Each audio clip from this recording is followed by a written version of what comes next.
Chapter 12 investigates additional styles that grew during the decade of the 1980s, sometimes in underground scenes, in a diverse collection of styles and with ardent fans.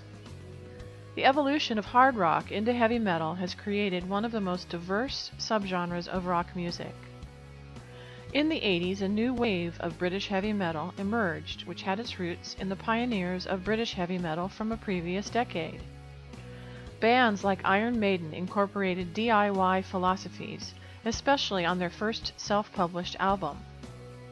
After changing their frontman with Bruce Dickinson, Maiden's mass appeal to their heavy metal enthusiasts exploded.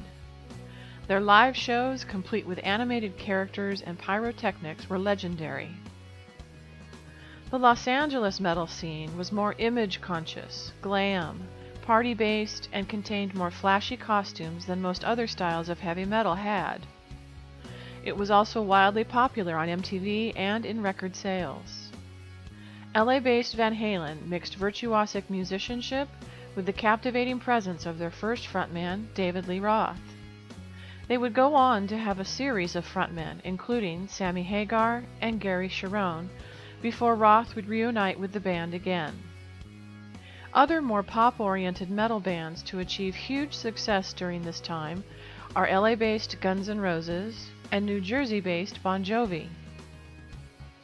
Hair metal had swept the Sunset Strip in Hollywood, complete with flashy costumes, teased hair, and other elements of women's clothing like stiletto heels.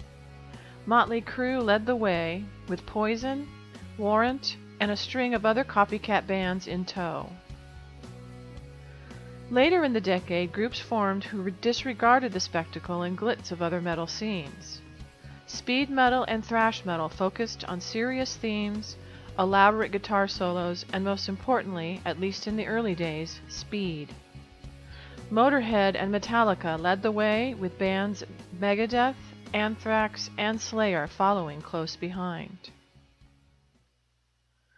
Amidst the explosion of heavy metal during this time, an urban, neighborhood scene was developing. Hip-hop and rap began in the boroughs of New York City in the very late 70s. Early hip-hop pioneers like Kool Herc, Afrika Bambaataa, and Grandmaster Flash incorporated Jamaican DJ techniques, creating stripped-down and dubbed music initially for breakdancers. The Sugar Hill Gang's Rapper's Delight from 1979 was the first top 40 rap song. Later in the decade, Run DMC had a string of crossover rap hits, and a collaboration with the Boston-based rock band Aerosmith in a cover of their song Walk This Way. The success of this collaboration not only brought rap to a larger audience, but it gave Aerosmith's image a shot in the arm as well. Not everyone was on board, though, with this new style of music. Some thought it wasn't truly music, since no traditional instruments were played, while others questioned the ethics of sampling and turntablism.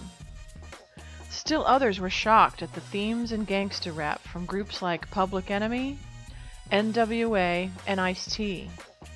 Their music depicted the horrors of urban life and decades of racism, and had its roots in songs like Grandmaster Flash's The Message from an earlier era. While the battle for listeners' attention was going on in metal and rap, punk rock's regional scenes were alive and thriving. The West Coast and East Coast had energetic hardcore scenes, with bands like Black Flag and Fear in LA, and the Bad Brains and Minor Threat, who started a new straight-edge movement based in Washington, D.C. A thriving Midwest punk scene was represented by bands like Husker Du and The Replacements. In college towns across the U.S., music scenes tended to be more unique and experimental.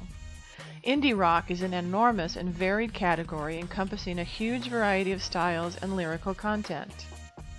REM out of Georgia, along with the Pixies and Sonic Youth, helped define this genre in the U.S.